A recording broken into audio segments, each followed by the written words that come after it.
Guardians of the Deep, the Awakening. In the heart of the Pacific, the serene beauty of Japan was shattered on a fateful day in March 2011.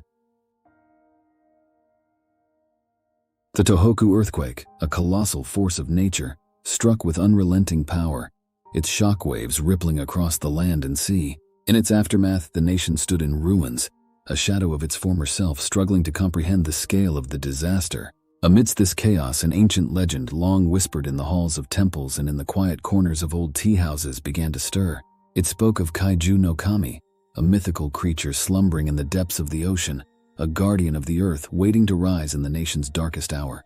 Dr. Yumi Takahashi, a brilliant yet unassuming seismologist, stumbled upon irregular seismic patterns in the days following the earthquake.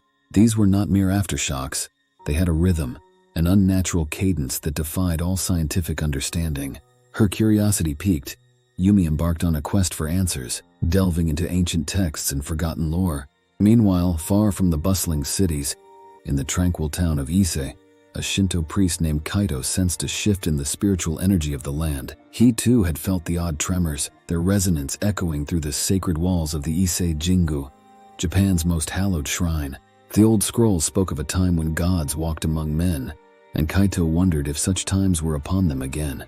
As Yumi's research led her deeper into the world of myth and legend, their paths crossed. An unlikely alliance was formed between science and spirituality, each filling the gaps in the other's understanding. They discovered that the Kaiju no Kami was not just a creature of destruction, but a protector, a sentinel of the planet's health. Their journey took them to the coastal town of Fukushima, where the damage from the earthquake and the failing nuclear reactors was most severe. It was here, in the shadow of the disaster, that the Kaiju no Kami chose to reveal itself. Rising from the depths, the creature was a magnificent and terrifying sight.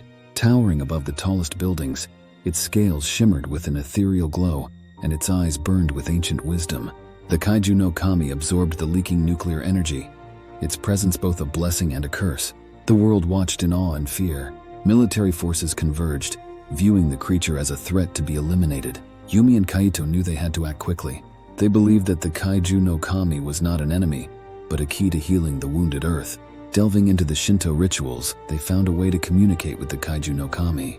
Kaito performed the ancient rites, while Yumi used her scientific knowledge to amplify the ritual's energy. As the ceremony reached its climax, a miraculous connection was forged between man and mythical beast.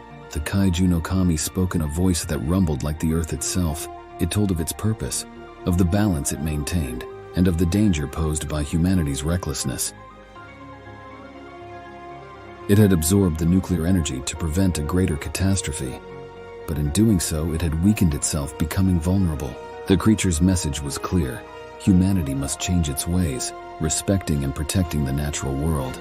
Only then could the balance be restored, and disasters like the Tohoku earthquake prevented. With this newfound understanding, Yumi and Kaito became ambassadors for the Kaiju no Kami, pleading its case to the world. They faced skepticism and hostility, but their conviction and the undeniable presence of the creature swayed many hearts and minds. A global effort began, focusing on sustainable energy and environmental protection. The Kaiju no Kami, seeing the change in humanity, took its leave, returning to the ocean's depths. Its mission fulfilled for now, Japan rebuilt stronger and wiser, a nation tempered by tragedy, but enlightened by the experience. The story of the Kaiju no Kami became a symbol of hope and a reminder of the delicate balance between mankind and nature. Yumi and Kaito continued their work, bridging the gap between science and spirituality, ensuring that the lessons learned were not forgotten. They knew that the Kaiju no Kami would always be there, watching from the deep, ready to rise again if ever the need arose. And so in the land of the rising sun, a new chapter began, one of harmony and respect, a testament to the enduring spirit of the people and the ancient guardians of the deep.